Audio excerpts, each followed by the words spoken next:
getting sick from something. So you can't say the air and the water are okay because they obviously are not. Yeah, that's what she says. Health concerns in East Palestine, Ohio, after a train carrying toxic materials derailed over 3 weeks ago. The incident raising concerns about our water quality here in North Carolina and what could be done if something similar happens to us. We're digging into what happened in Ohio, how it's impacting the environment, and if situations like this can be prevented in the future. Let's start. Federal and state agencies come together to talk about the cleanup and the progress since the derailment disaster 3 weeks ago here in East Palestine. And while there are plenty of questions, the answers are getting harder to come by. I'm excited to share that residents and business owners will be able to begin the intake process for scheduling cleaning services. A promise from federal, state, and local agencies that they are working to get life back to normal in East Palestine. But 22 days after the rail disaster, there's still plenty of work to be done, including removing contaminated soil. There are now concerns from other states like Texas about how contaminated waste is being disposed of. Deborah Shore with the U.S. EPA says they've told Norfolk Southern to hit the brakes on disposal for now.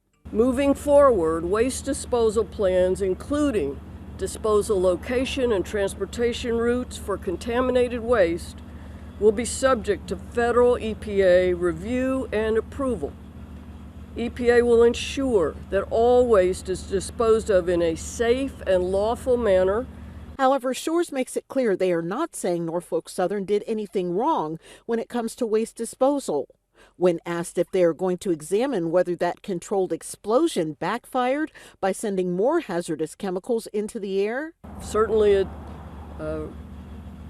was a well-founded decision based on the information they had available at the time to deal with a highly explosive toxic chemical. The director of the Department of Development defended giving water the all clear, even though reporters want to know why people are increasingly getting ill. I want to be clear that there was a weight of evidence that the municipal water was safe. It is not in the path of the contamination from the derailment.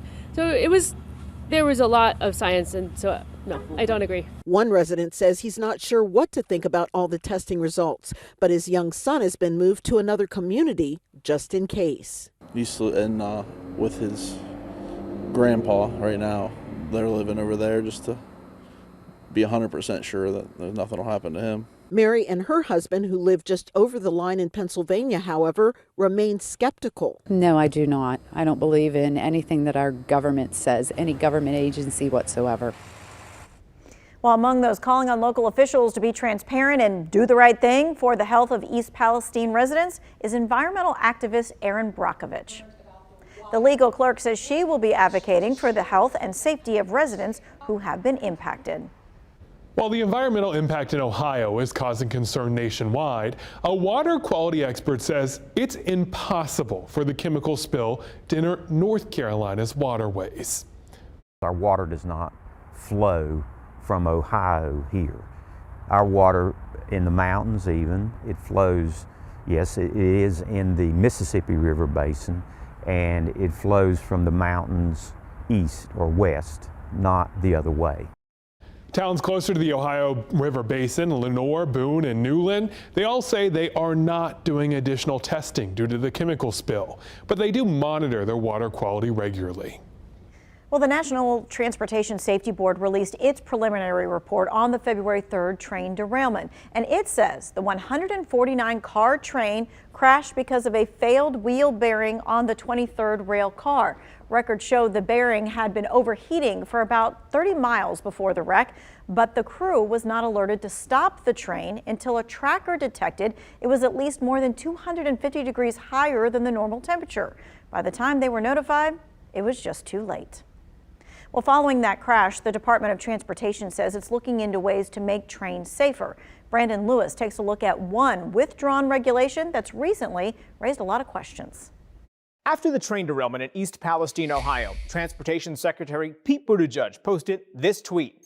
He claims that 5 years ago, the Department of Transportation withdrew a law that would have improved the brakes on some freight trains carrying hazardous chemicals. Several Verify viewers emailed our team to ask if this is true. So let's verify. Did the Department of Transportation repeal a train safety rule in 2018?